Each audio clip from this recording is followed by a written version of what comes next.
evening, folks, and welcome back to another episode of South of the Cheddar Curtain. As always, it's your boy, Devin Hine, sitting across the table from the man, the myth, the legend, Mr. Lucas Mueller. You want to say hi to the folks, Luke? Hello, folks. I know.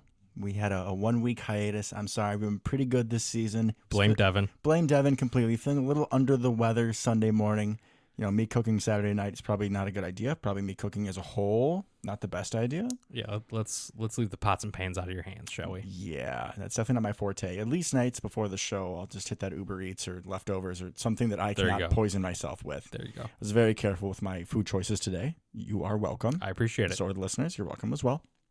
We have a lot to catch up on because all of a sudden, our Green Bay Packers, the season ended today, would be in the playoffs after two dominant statement wins over two teams that we had absolutely no business not even beating, but just dancing with on the dance floor, sir. I think going into both of these games, the majority of our world, our fellow NFL media world, were picking us to get smacked. I know at least for Kansas City. Yeah, nobody picked us. Literally nobody. Every single person picked Kansas City. And Yep. I was just telling my dad's girlfriend, I've never seen that in all my, now, like almost 20 years watching football. Yeah. I'm getting old, I can say that. I've never seen in a primetime game where every single person picks one team. At least usually like someone does it out of spite. I mean, definitely not us. Never happens to us, except maybe if we had a primetime like Huntley game or something like that. But yeah, pretty rare. But honestly, maybe we had that going. Maybe the Packers had that going in their locker room. Because the way, in both these games, the way the team came together and battled, I mean, that term complementary football is thrown around so often, but both of these games were textbook definition of complementary football and the team playing as one. And I think a big part of that was we had first half offense, right? Which is something we didn't have for a big chunk of the year. And that really made a lot of the games a slog and having to try to come from behind or stave off the opposing team. But both these games we came out firing. No, we kicked the saloon doors open. We pulled out both of our 6-shooters and we emptied our magazines right away. We came out firing, baby. We absolutely did.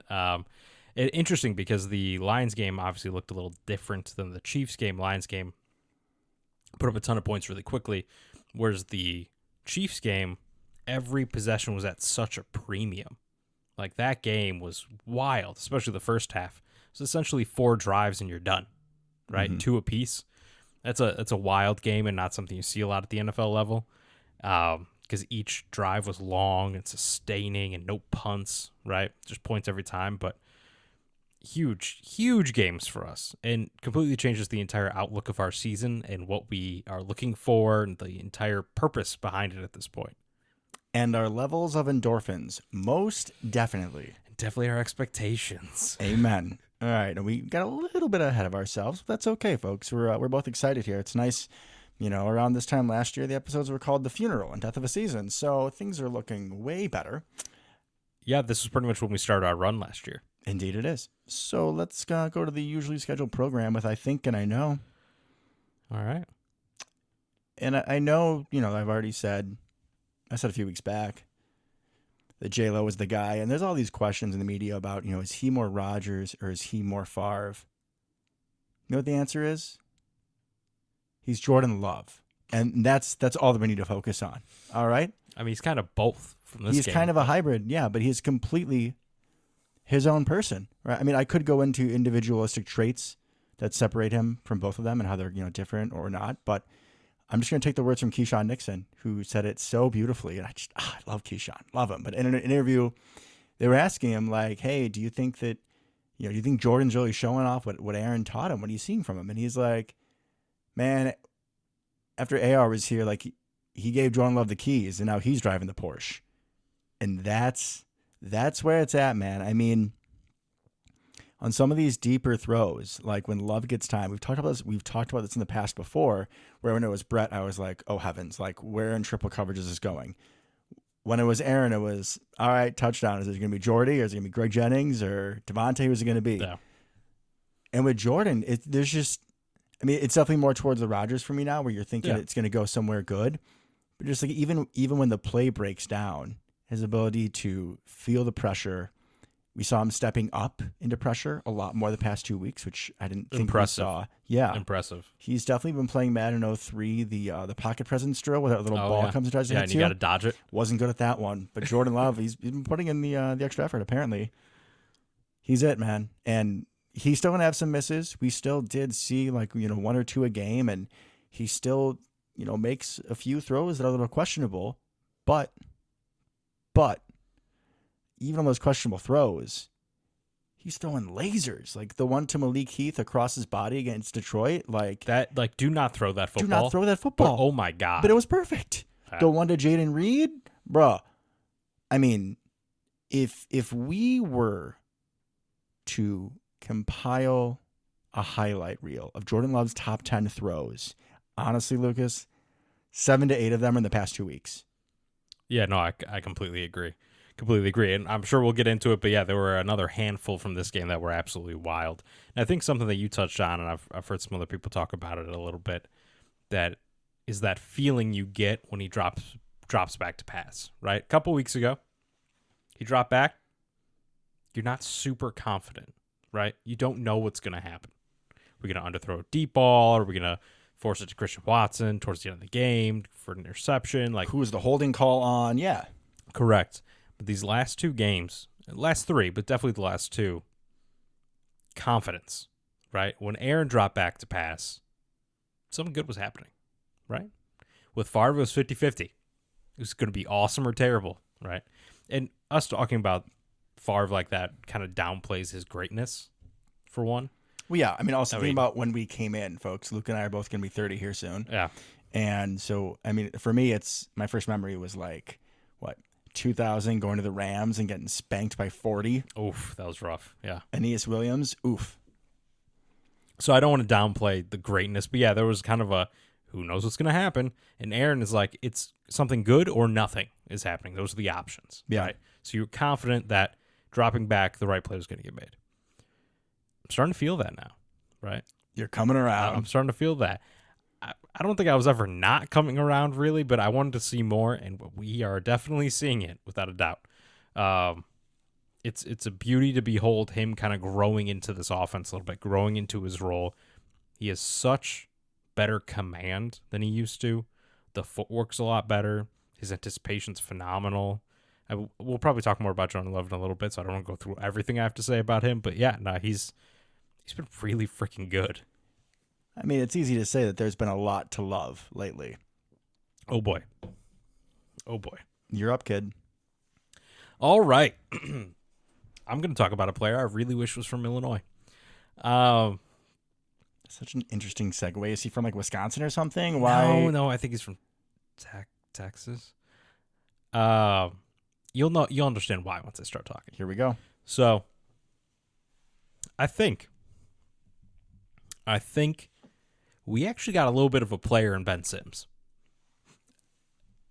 Probably an odd takeaway from the last 2 weeks, but I think we got a little bit of a player in him. We knew Luke Musgrave was awesome, right? Starting tight end. Yes, we did. We have learned that Tucker Kraft is an NFL tight end, right? We have learned that last couple weeks. He is more than that, but yes, I hear you. Well, I don't want to get crazy and say he's like phenomenal. He's not there yet. But honestly, though, he's playing well. Past two weeks, he looks like a starting tight end. He might be the best tight end we've ever had. In our fandom, I mean, I know Donald Lee, but he wasn't that great. I mean, Donald Lee is probably the bar. Yeah, Donald Lee is the bar. But I feel like Tucker Kraft could start the entire season and give us what we've had from Bobby Tunyon the last couple of years, right? Outside of that breakout year. We're having a really good show. I'm not going to say what's in my head right now. You're going to say that Tucker Kraft would be a lot better, but hey, it's his rookie year. Let's just be happy with what he's done so far. But Ben Sims, right? He's the blocking tight end. I did a little research on him. Ooh, did a little research on him. Documentary Mueller over here. Let's get it. And he came out. I read through his scouting report and everything coming out from college and all that again. He's like, all right, I want to learn a little bit more about this guy. Right. So undrafted free agent. We brought him in as a pre-draft visit. Signs with Minnesota. They cut him. We pick him up on waivers. Is he the first reverse? Probably one of them. Oh. Okay, continue. Probably one of them. Which is interesting because Minnesota picked up a blocking tight end that a lot of people thought we'd be interested in the offseason. Anyways, so I was going through his stats, and he's 6'5", 250 and all that. I'm like, okay, yeah, makes sense. Big blocker guy. Play the Mercedes role, essentially, at this point. And then I stumbled on something. What did you stumble on? The fact that he is our fastest tight end per 40-yard dash, which What? makes absolutely no sense. What does he run? 4.59. Ooh. Musgrave ran a 4.61, and Kraft was like a 4.7. So, wait. He's not supposed to be super athletic. So the interesting thing about him is he had, going back to RAS scores, Here we go. middle of the season RAS scores, he was like an 8.4, something like that. He had elite speed, good size, elite explosion, terrible agility. So what I'm hearing from you is that we need to be talking more about Benny and his Jets. I mean, if we ever get to see him, like, I'm curious to see if that translates to the field or not. But like I said, he had elite, like, 10-yard split, elite 40-yard dash, good size, terrible agility, the cone drills and shuttle. Mm-hmm. So I think there's something there besides just, like, Mercedes, right, which is the role he's playing in. We should be so thankful that he can even fill that role, essentially, at this point, right? We're playing 3 rookie tight ends. Unheard of. Absolutely unheard of. Tight end is arguably the hardest position in the league to come in and play right away and start and do well.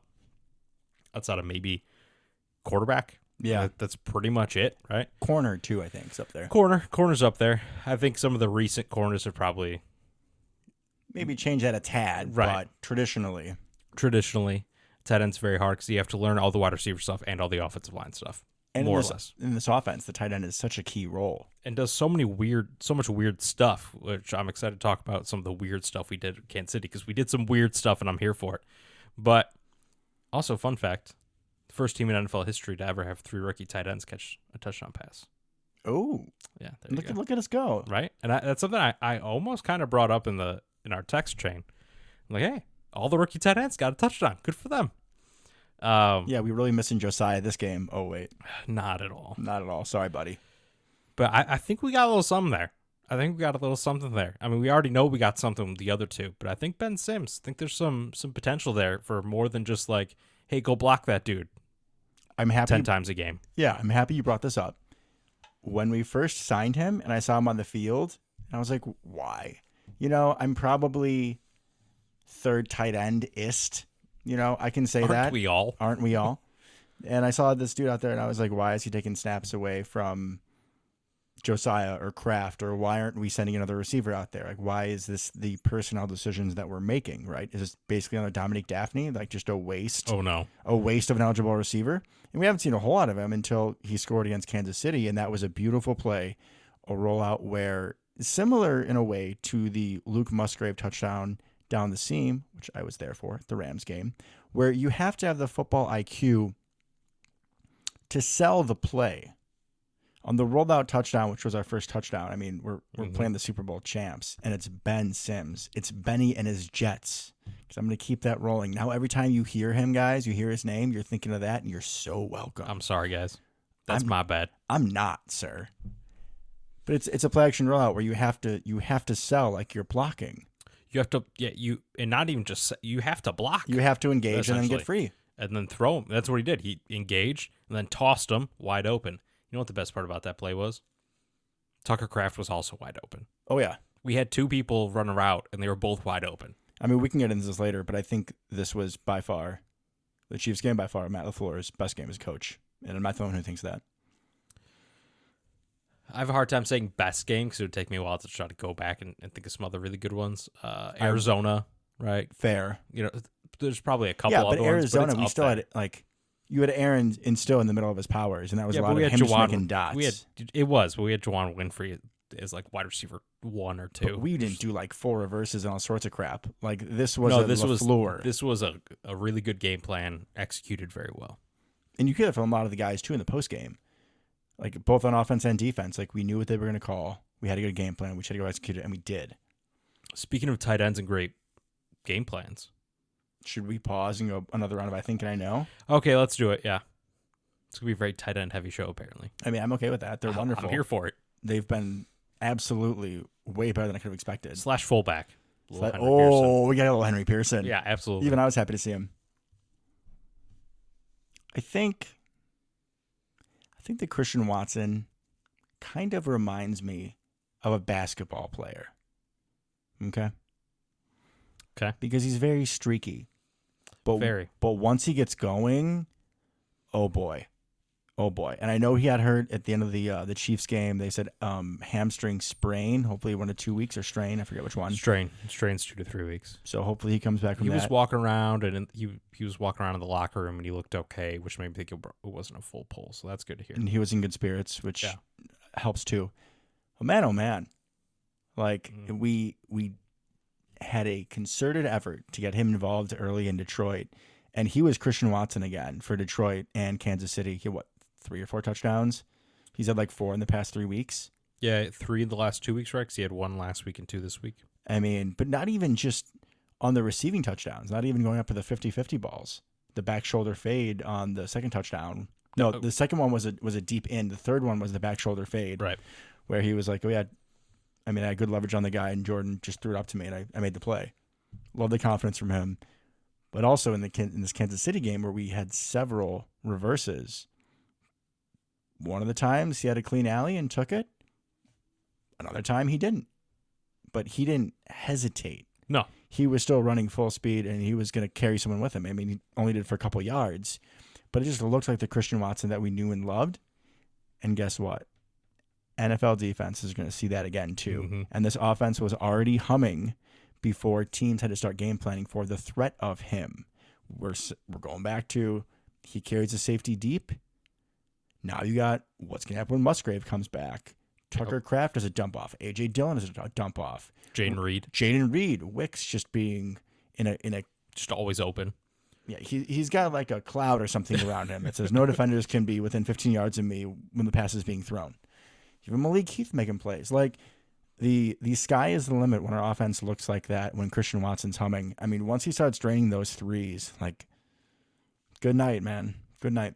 He's it's gonna be kind of an odd comparison, but I'm gonna go with like Klay Thompson, right? Okay. So, because Klay Thompson, for anybody that doesn't follow basketball, he's had like some of the most prolific quarters in NBA history. Like dropped 30 in a quarter on the Bulls. It was a lot of fun to watch. Sarcasm. But dude will hit literally. I think it was literally like 8-9 threes he hit in a quarter, which is wild. Fire. Right? Straight But fire. He doesn't outscore Steph Curry or anything like that. Not normally. But when he gets hot, it doesn't matter, right? Dude's going to pull up from anywhere. It doesn't matter if you're in his face. Just doesn't matter. Dude's killer. So I think Christian Watson's like that. And just to talk about him for just a second, since you brought him up, I was also really happy that he was a good wide receiver. You know what I mean? Fundamentals, yeah. Like, we threw it to him on an out route that he ran well, and a deep curl, and it wasn't just send him deep every play, right? He made some good catches, ran some good routes, which you combine that with his game-breaking ability, that's a wide receiver 1, right? Early in the year, we didn't see that. So it was really nice to see. He looked like an actual wide receiver. And I feel a little bit bad for this, but he's not like, he didn't look like MVS out there where it's like, all right, we're just going to send him straight down the field every single time, right? No. He showed different abilities there, and I loved it. Absolutely loved it. Best game, I guess, best 2 games of the season for him by far. Not even close. Yeah. Okay.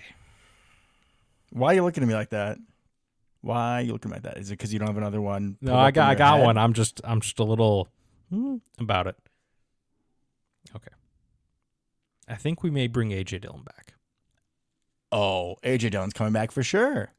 Yeah, but then you start getting into contract and is it worth it and all that kind of stuff. And I don't know. That's where I don't know. But I am very happy with how well he's playing. I think he's showing that he isn't useless. I mean, I've been pretty hard on him this whole year, but he's really showed out the last couple of weeks. Even if the stats aren't great, he's getting a lot of hard yards, grinding it out towards the end of the game, especially. He had that awesome catch out of the backfield last week, right, where he like kind of hurdled someone It was the most awkward hurdle I've ever seen in my life, but it was beautiful. Against the Lions, yeah. There's been a couple like dump off like plays, and that was a dump off where it's not a screen. It's just that's like Jordan's Just last dump read. off. Yeah. Yeah, AJ Dillon, 250 pounds of him, leaps over someone, has like a 35-yard gain. Can we talk about how that was the weirdest looking hurdle you've ever seen though? Because he just like his legs just went up. Like it didn't look like a hurdle. He just like jumped in the air. It was like he was doing a box jump. Yeah, exactly. Good way to put it. Which I'm sure he does plenty of. I mean, you've seen those thighs. Good heavens. Giant. Also against the Chiefs when he introduced himself as quad father? Yeah. Or it was something like that. That was great. Amazing. That was great. But yeah, I think we may actually bring him back. I did not think we would throughout most of the season. Still not sure if I love the potential value of it, but that's an off-season problem. But he's playing really well. Yeah, I feel like especially against Kansas City, like he was just eating his vegetables, just running through people. And that being said, though, he did have a few runs where like his vision showed up. Yeah. Where there was nothing, and then he might have only cut back for 2 or 3 yards, but it's still 2 or 3 as opposed to 0 or -1. He's not just running straight into the back of the offensive lineman anymore. Mm-mm. He also did have a 14-yard catch. He did. Which was on another dump off, like last resort, and I'm pretty sure there was a guy in the flat who I'm dead to rights, and he made a miss. I mean, he's. I can't believe I'm saying this. He shows a little bit of explosion in the passing game. Like you give him the ball in the open field, and he's gonna make good things happen. He's not just falling down.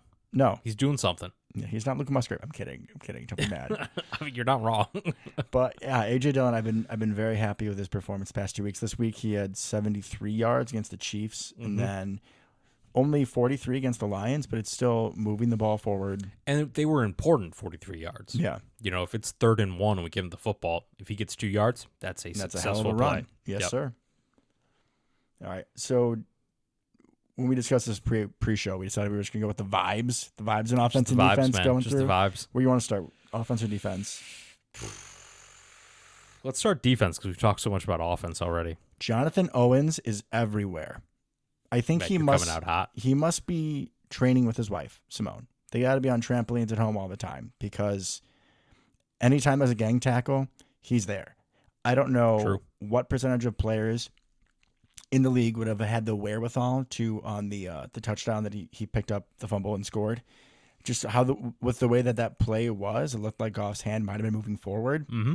But so many times we've seen where like no one touches the ball and no one picks it up. Right. And J.O. was just like, that's mine. And he ran it to the house. And there was no question in his mind that was a live play. And even if it wasn't. Or at least that it was the right thing to do. Totally. Yeah. I mean, this is where we're seeing the fact that he was, a 3 or 4 year starter in Houston? Yeah, he played a ton of snaps. He's really our only veteran presence back there.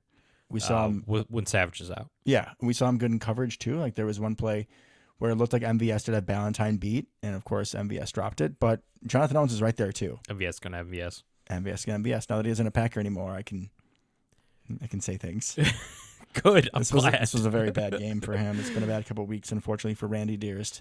I don't know who that is. He's gotta come home. He's gotta come home. No, he doesn't. No, he doesn't. Why? What's he gonna be? Wide receiver 6? Probably. What do we do with him? He's not the Wicker Man. But yeah, no. Jonathan Owens has been playing really well, especially last week against the Chiefs. No, against the Lions. Oh yeah, he was blowing up like screens and dump offs too. Like for kind of a little dude, he plays very aggressive. He does. He's a thumper, man. He's totally. A thumper. I think that he still gets exposed a little bit in coverage. Fair, but I feel like we can deal with that to a certain extent. Actually, that brings up something I texted you about. We used all of the safeties within like 4 plays to start that game. Oh, it's a big rotation. They were all out there. And what was interesting was when Savage went out, Anthony Johnson came in. Not Rudy Ford.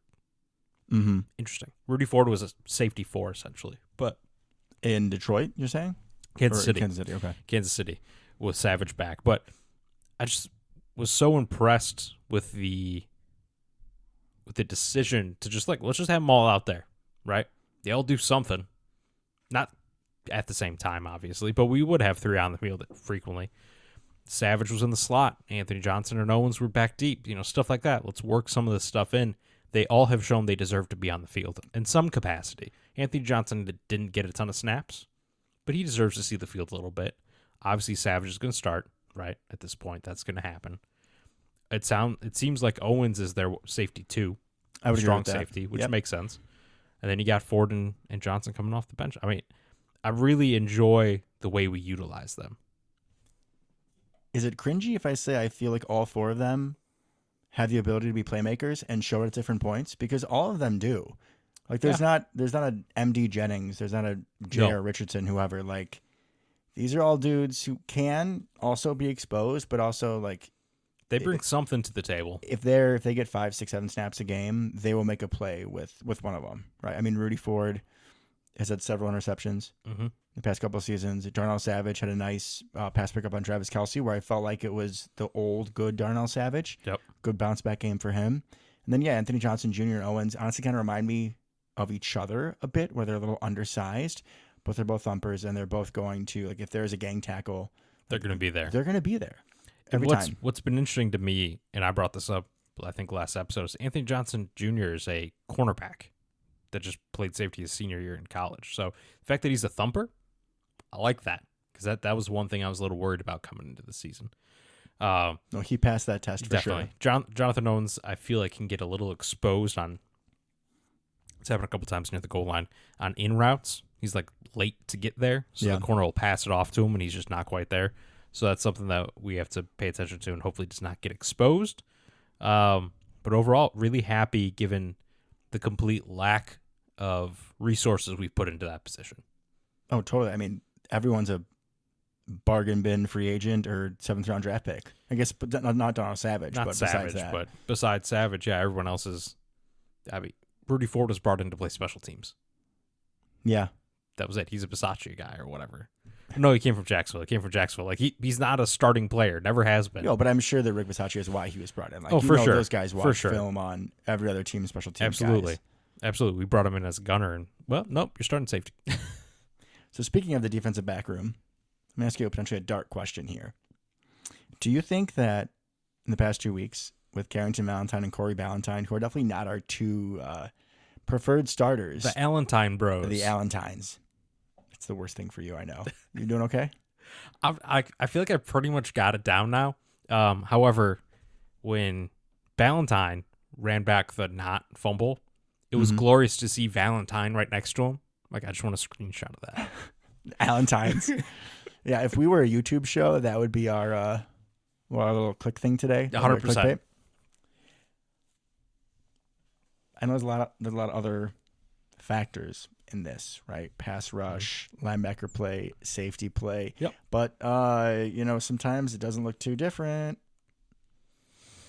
It's like, is their play, and I'm not saying that they're going to be the answer, but like the fact that these 2 guys, one's a 7th round pick and one's a undrafted free agent, like bounce around journeyman, and the defense has been fine. There's a couple plays where, like, okay, maybe Jair would have played that better, but it's not like it's a massive difference. And I'm just wondering a little bit, like, I know we have Jair in a contract for a bit, and we'll see with Stokes' injury, but it's like, does that maybe begin to creep in the head of Brian Gutekunst? Like, hey, maybe I can just get by with these subpar corners in this scheme. I hope not. I hope not, too.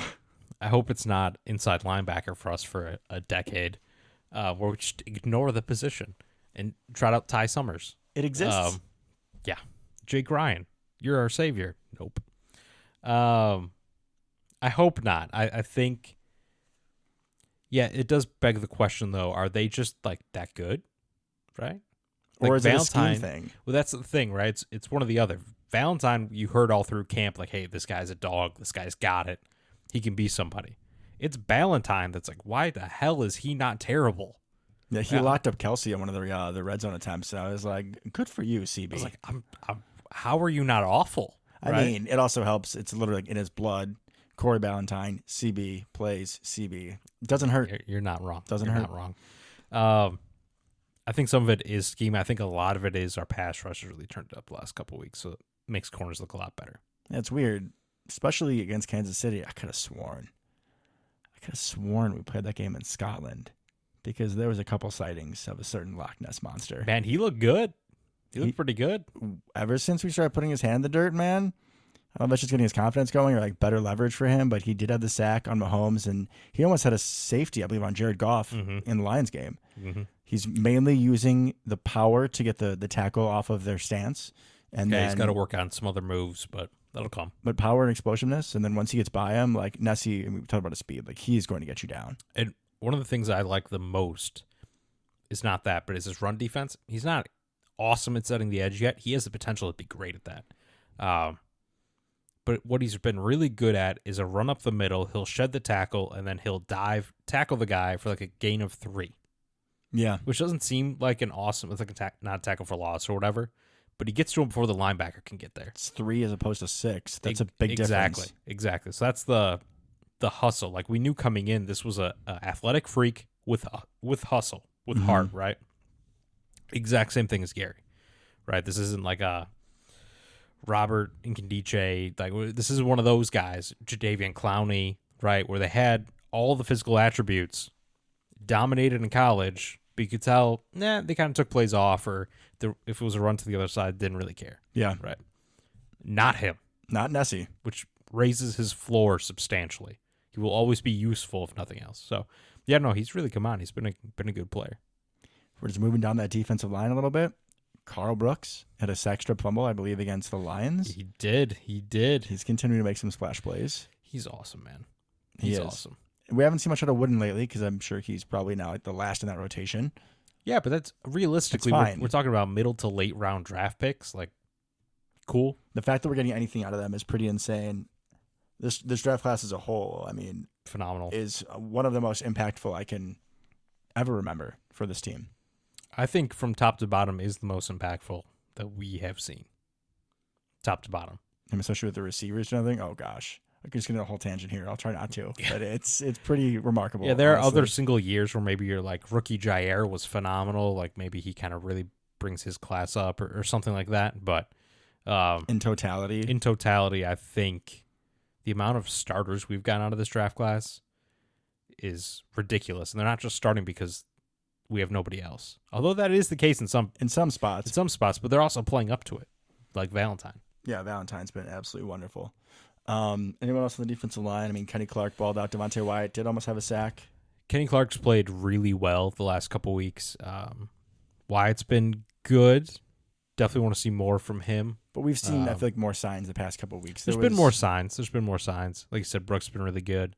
I think one of the Gary sacks. It was either Gary or Kenny Clark against the Chiefs, which, oh, by the way, 3 sacks in the red zone has never happened to Patrick Mahomes, as per whatever platform that was on, NBC, ABC, whatever the game was on.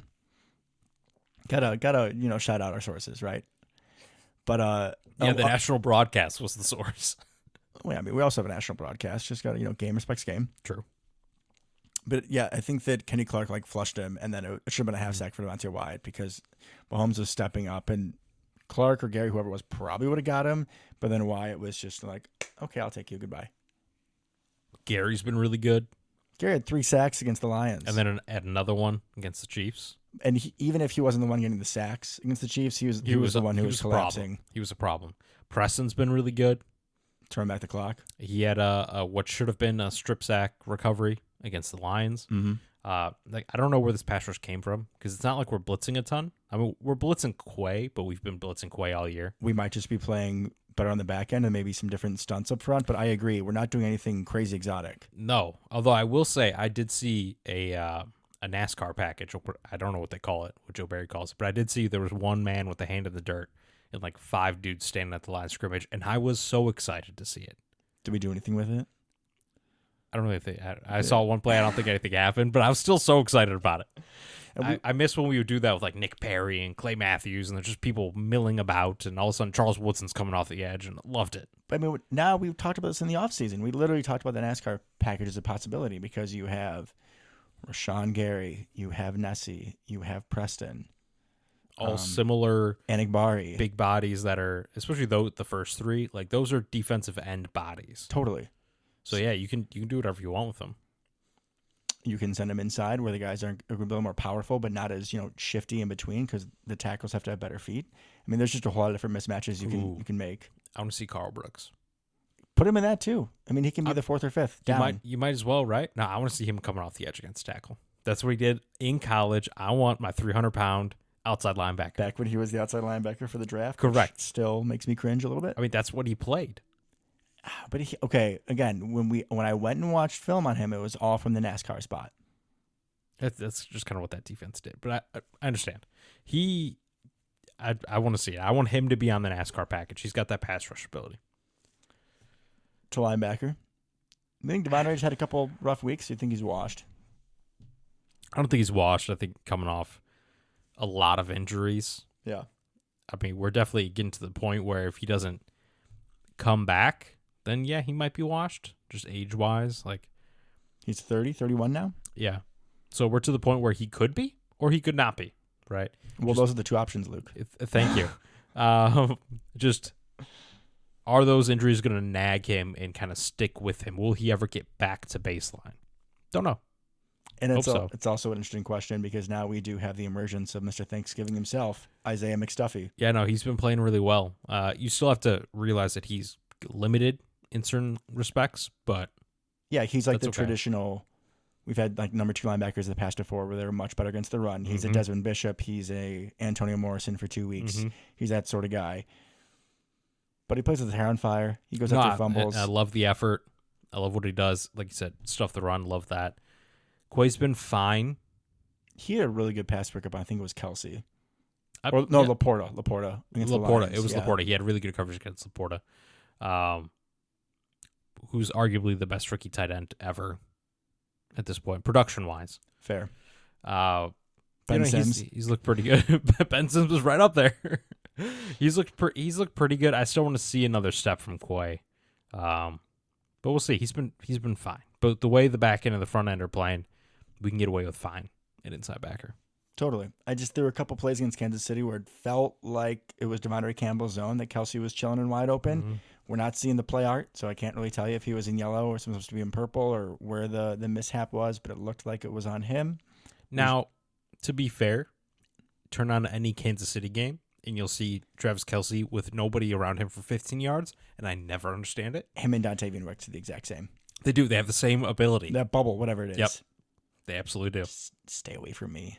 I don't know what it is. Repello, maybe it's a spell. A little Harry Potter going. Could be. It's magic. Could be. Speaking of magic, offense we go. Offense we go. I mean, I've already given my praise for Jordan Love. I feel like there was more that you wanted to say based on my I know. Yeah, so he's playing really good, man. He's playing really, really good. The last couple of weeks have been kind of a coming out party for him. So coming into the year, really wanted to see what we got with him. That was the whole point of this year, essentially, was to just be like, what's Jordan Love? Is he it? Is he not? Exactly.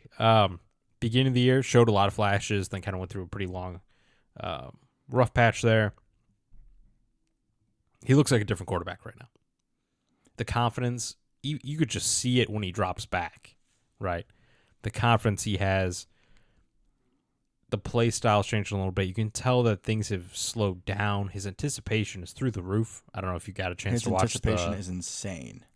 If you got a chance to watch the QB School by JT O'Sullivan for this week, but it is impressive, right? And I think we're hitting not a lot, but we're hitting some out routes and stuff like that.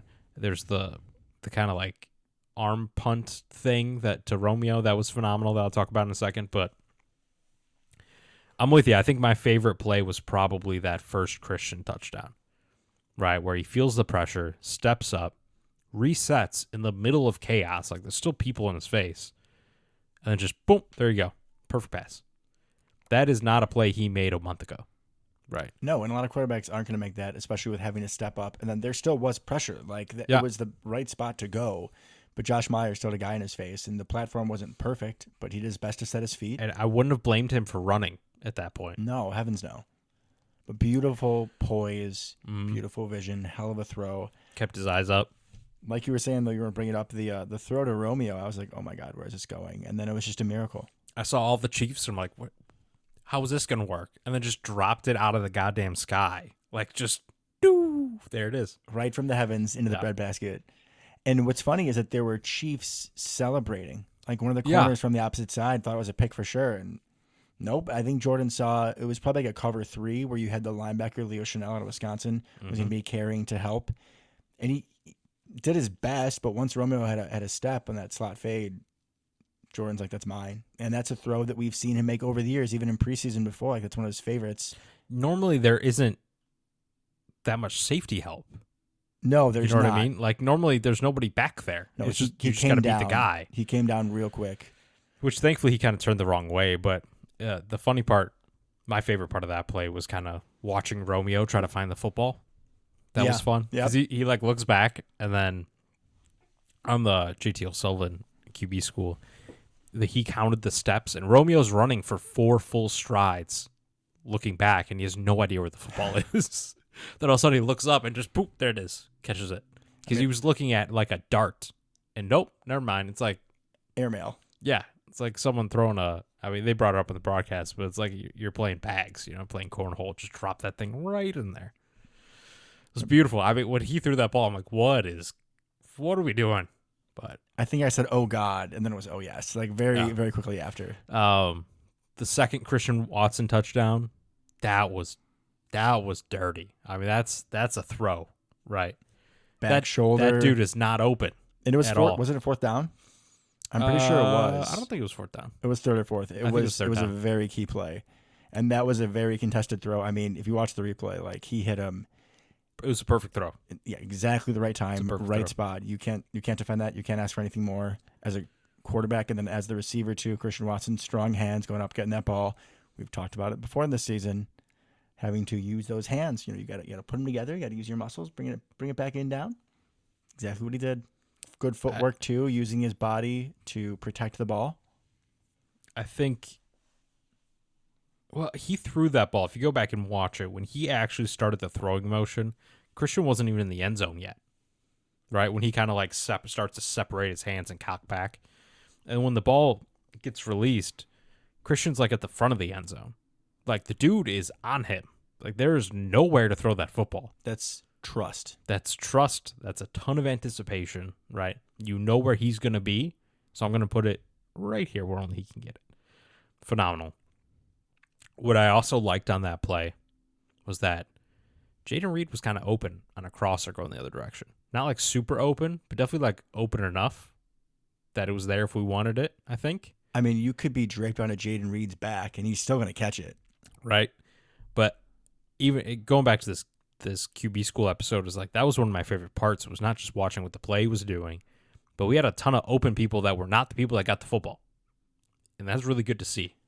It seems like that was a very common trend throughout both of these games. Yes, it was. We were definitely popping people open. Good job, LaFleur.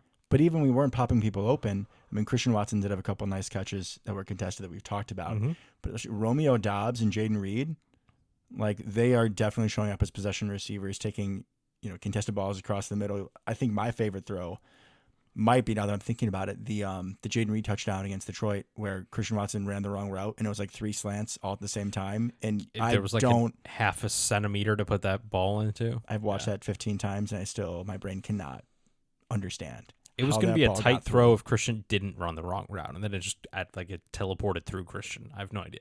No idea. That just makes absolutely no sense when you watch it.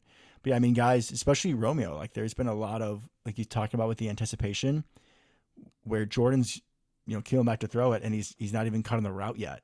Mm-hmm. A lot of these like 10, 12-yard ins, he hits him, and the dude is draped all over him, but he hits it right in the proper spot, right on the cut of the break. So even if the dude's on his back, like he's not going to be able to get in front of the ball in time. It's looked like a completely different quarterback than what we were seeing in week 2, 3, 4, 5. And it seems like one of his favorite plays is kind of this max protect. There's really only 2 people on the routes. We kind of opened the game with it. It was the deep curl to Christian, mm-hmm. and then we tried to hit it to Heath later in the game. It was Wicks and Heath the second time. And they kind of broke down that play, and it looks like they're either one or both of them are post routes that turn into an option deep curl if the safety's over the top, right? The first time, both receivers cut it off. Second time, Wicks took it deep. Malik Heath cut it off. That was one of my favorite throws. It was an incompletion to Malik Heath, but it hit him right in the hands, right like at his face mask level. And he threw it past the ear hole of Leo Chanel, the linebacker, who was running back to try to find a guy, right, to go cover. And that really reminded me of kind of an Aaron thing. Because how many times did we see Aaron put a football like 3 inches away from the defender's helmet? Because it was like, well, he's not looking, right? Yeah, he's not. It's ridiculous. Like, that's a ridiculous throw to make because you have trust that, like, I'm going to throw it there. I know it's going to be a super tight window. And Leo Chanel flashed in front of Malik Heath, and I think that's why he dropped it, right? He kind of got in his line of sight from the football. But I thought that was an incredible throw of trust, and that is probably not one that he makes once again like a month or two ago. That's like, I'm feeling good. I can put this ball exactly right where I want it.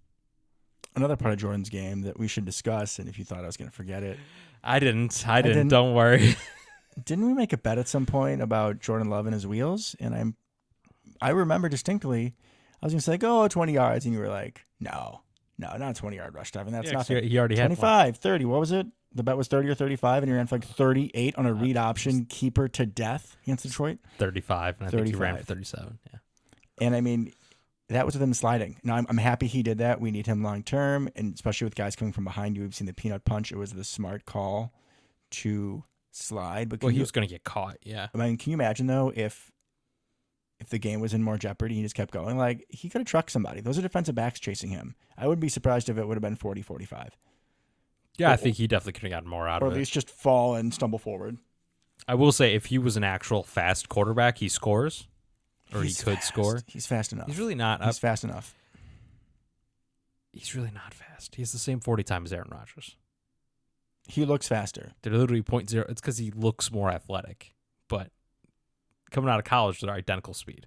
Don't hate on my quarterback. Not identical. They're 0.01 seconds off. Don't hate my quarterback, please. Okay. I mean, I'm not hating. I'm just saying, like, that's the. We talked about this. He's a very natural runner of the football, not a super fast runner of the football. But he looks way more comfortable, way more natural than Aaron did. Now, part of that's because, like, the 2000s had much bigger shoulder pads, I think. It just looks a little more awkward. Oh, totally. But that's okay. Anything else in offense you want to touch on? I feel like we've hit a lot. Yes, tight end screen. Rasheed Walker robbed us of the best play call of the game. That also randomly reminded me on defense when TJ Slayton, like, volleyball spiked the ball. That's all I want to say. That was phenomenal. Amazing. Gave us a chance for a pick. But yeah, so we were in the red zone, right? Justin Reed, their safety, was kind of walked down. Looked like he ended up, after rewatching, looked like he had Tucker Kraft in man probably. And something that their defense does, because they're super aggressive, was if you have, like, the tight end and man, this isn't just them, but if then the tight end stays in a blocks, you get to go ahead, the green lights that come in blitz, right? So the entire offense blocks to the right, except for Rasheed Walker. He does not. Of course not. He blocks the guy that's, like, kind of straight up, kind of to the left shade of him, which means the guy between him and Jenkins gets a free run at Jordan Love, when the guy that's designed to get a free run is the guy to the left of Rasheed Walker, right? Give Jordan Love a couple more seconds. And also, well, actually, yeah, so Tucker Kraft block that guy, the guy that's to the left of Rasheed Walker. Justin Reed then is going to come. Then Tucker Kraft will shed and be wide open. If you go back and watch that replay, there's literally no one on that side of the field. It's Tucker Kraft. There's no safety. There's no corner. It's Tucker Kraft and literally no one within, like, 40 yards of him besides the defensive lineman. Like, that is it. Killing me.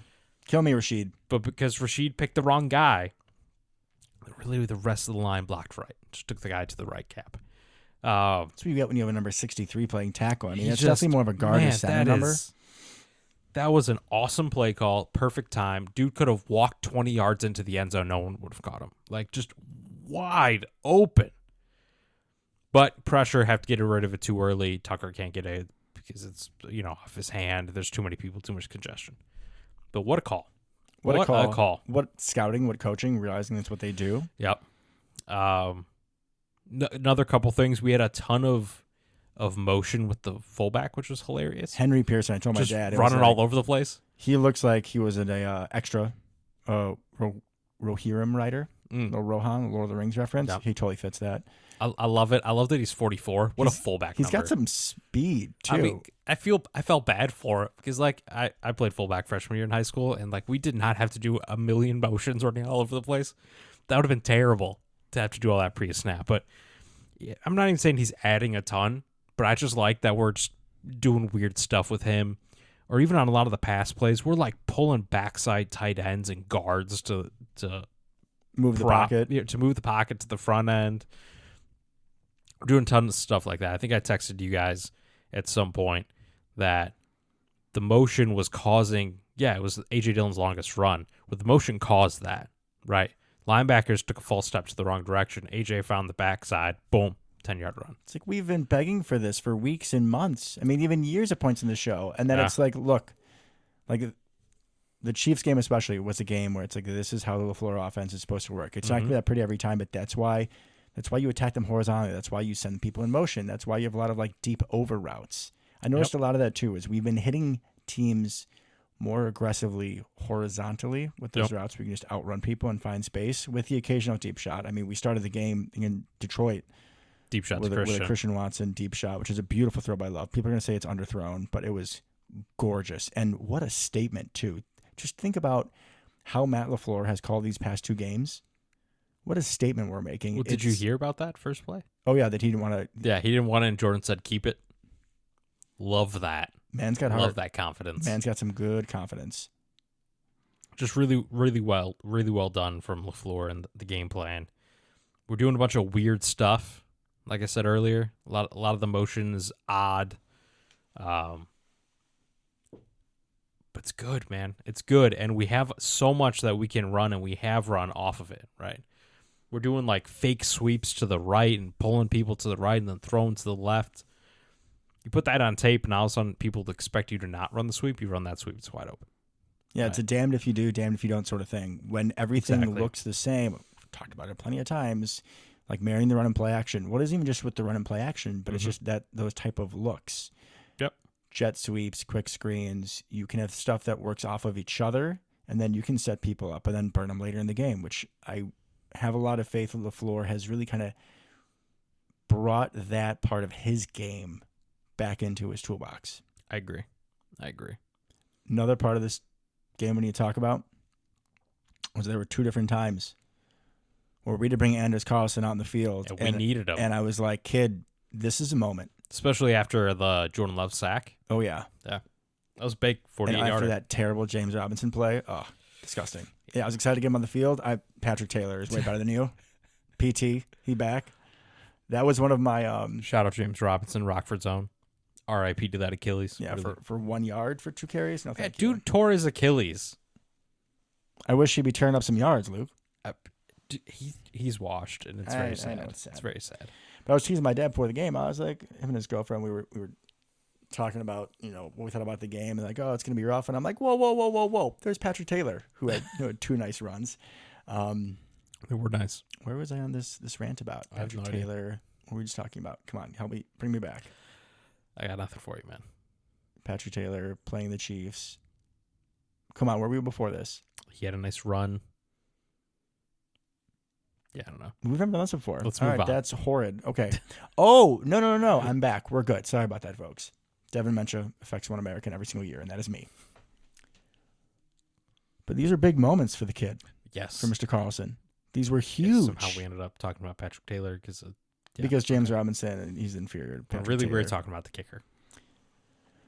Both these moments, I was like, all right, this feels like this is one he might miss, or this is one where he really comes into solidifying, him being a staple of this team, of this franchise. I mean, playing the Super Bowl champs when we're, 5-6 and looked like complete doggy doo-doo.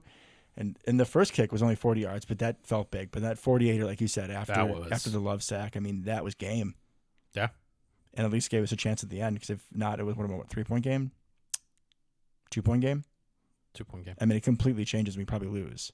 So shout out to you, Anders. I mean, you did have a couple games where you missed some kicks. Yeah. But it's all about how you respond. And well done, brother. Well done. Well done, Durs. Good job, bud. We should probably talk about the penalties at the end of the game for just a second. I mean, I don't particularly want to, but I feel like it's such a big part of this last game that we should address it. So there were a couple penalties that were very bad against us that I didn't care enough to strongly remember, but watching the game today, there were some that I was like, Oh, I like think a the PI on Ballantyne was complete was bull. terrible. I think the big thing was we got a couple called against us that would have never led to what happened with MVS. Yeah, like it was a throw towards him. It was ticky-tacky, but he wouldn't have caught it anyways. Not an MVS joke. It just The where Valentine he was. one? The Valentine one wasn't really ticky-tacky. That was PI. Oh, no, I'm talking about the Ballantyne. Oh, the Valentine earlier. one, absolutely. Yeah. Then we had the... there was potentially should have been... I've seen a lot of people kind of go back and forth on this. There potentially should have been a 10-second runoff after the fumble return for a touchdown. That wasn't. They had no timeouts. That would have 10-second runoff with a running clock. That's a big deal, right? Mm-hmm. You got the MVS going out of bounds, or they gave him out of bounds forward progress when clearly he was going backwards. So yeah, that clock made should have no ran. sense whatsoever. With 19 seconds left, clock running, no timeouts. Dicey. You get one play. Yeah. At that point. One play, run to the line, one play. And then obviously there was the Patrick Mahomes one, where they called that personal foul on Owens. You cannot call that personal foul. It's the last drive of the game. He is running for the first down. His feet are still both in bounds. Yeah, no part of him was out of when bounds. Owens makes that hit. What are Yep. you supposed to do? Ask him for T and just stop? Like, we're trying to win a ball game here. Yep. You play to win the game. Yep. Play to win the game. What are you supposed to do? And now if he went for his head or something, okay. Yeah, but no, it was clean. If he Clean hit hit. him when he was out of bounds, okay. But that was hit. completely clean. So that's 15 yards. 15 yards First and down. potentially, right, technically the rule is you have to be going forward out of bounds to stop the clock. That's largely why Owens went after him, I He had think. kind of stopped. Like, he was beginning to He slow stopped- down. He stopped and got hit backwards. Mm-hmm. Potential running clock. Clock. I mean, unlikely that they would, especially after the MVS thing, but potential, right? So all that put together, the game should have ended before we ever got to the MVS throw. And I will agree that Valentine was definitely pass interference. Definitely. I think what he had going for in his favor was he was very obviously playing the ball. Mhm. You're not allowed to go through the receiver to get to the ball, but you are allowed to fight for the ball. That's what I suspect kind of saved him, because he was very clearly trying to get to the football.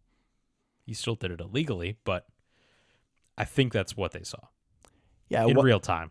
You know, it wasn't the best play we've seen by a defensive back, but honestly, I feel like the penalties just even themselves out, so there's no asterisks for me here. No, and then at that point, right, it's not like that wins them the game. They still have to score the touchdown, which, okay, they probably do.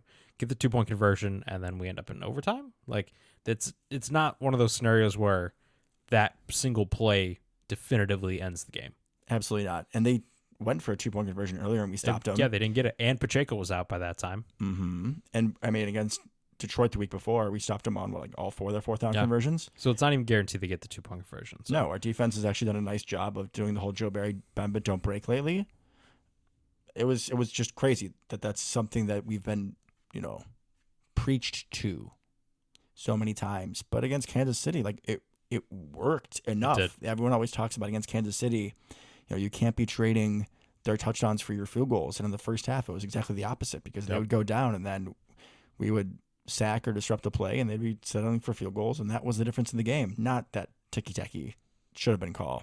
No, completely agree. All right, so we got the Giants next. The Danny DeVito. Jeez. Danny DeVito. Danny DeVito. The Danny DeVito Giants. No, it's Tommy DeVito, who always does the Italian, He shaking does, the because he's from hands. Jersey. He's from Jersey. I still want to say Illinois' own, because he went to U of I. His last year. Yeah, he started at Syracuse, then went to U of I. So I was telling Luke before the show that I forgot that I had watched the Giants-Patriots game. I'm sorry. Like the highlights, just because, on a Sunday night I get home, and I'm like, yeah, let me just watch, random games highlights. And as I was watching tape for this morning for our show today, I watched the Lions game and I watched the Chiefs game. I'm like, I'll go, I'll watch the Giants game. And my YouTube thing indicated I already watched it. And I wished that I would have not watched it again, because that game was absolutely horrid. Horrid. They still have Saquon Barkley, who is a stud, but they picked off Mac Jones, Bailey Zappi, the Patriots quarterback, because they're the exact same person 3 or 4 times. This was a 10-7 final score, with the Patriots missing like a 30-yard field goal to lose it at the end. Yep. I mean, the Giants played us tough last year. This feels like a much worse team. Not having Daniel Jones, who isn't a world beater, doesn't help. They do have Jalen Hyatt, I want to say second-round pick out of Tennessee. who I told Luke kind of reminds me a little bit just because of the number and how he looks of Odell Beckham Jr. Honestly, 13. He was DeVito's main target. I think he had probably around 100 yards. He was just finding ways to get open deep down the field, so we can't lose him Deep in threat. our coverage. He's definitely a deep threat. He's a deep threat. They don't have the horses they used to. The Daboll scheme isn't working like it did. The defense isn't awesome. And DeVito was sacked like 5 or 6 times. Like their offensive line is piss poor. It's not great. They've put a fair amount of effort into building it up. It's not great.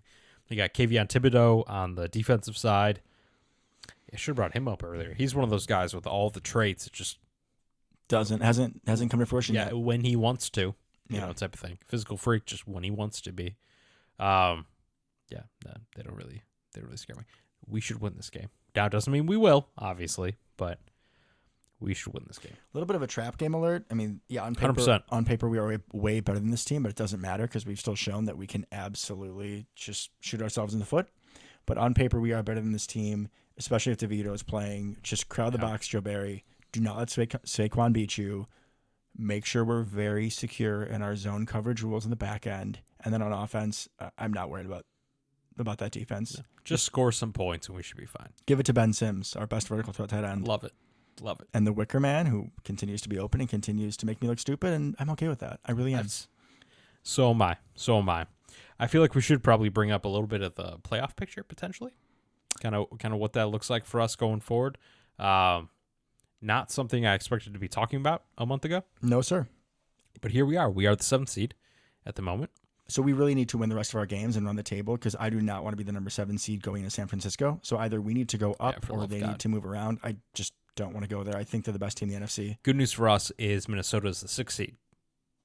So we got them coming up. Yeah, we'll see what happens with them with the whole Josh Dobbs thing. I know that the train was really hot for them when they won 3 straight games. And then who did they just lose to where they looked like absolute doggy doo-doo? The Bears. Oh, well, yeah. You look extra bad when you lose to the Bears. Yeah, Kevin O'Connell, their head coach, was like, we'll see if Josh Dobbs comes back. We're evaluating it if he's going to be a starting quarterback or they're going to play whoever else they have. Because the dude that came in against us, isn't he hurt too? Jaren Hall, yeah.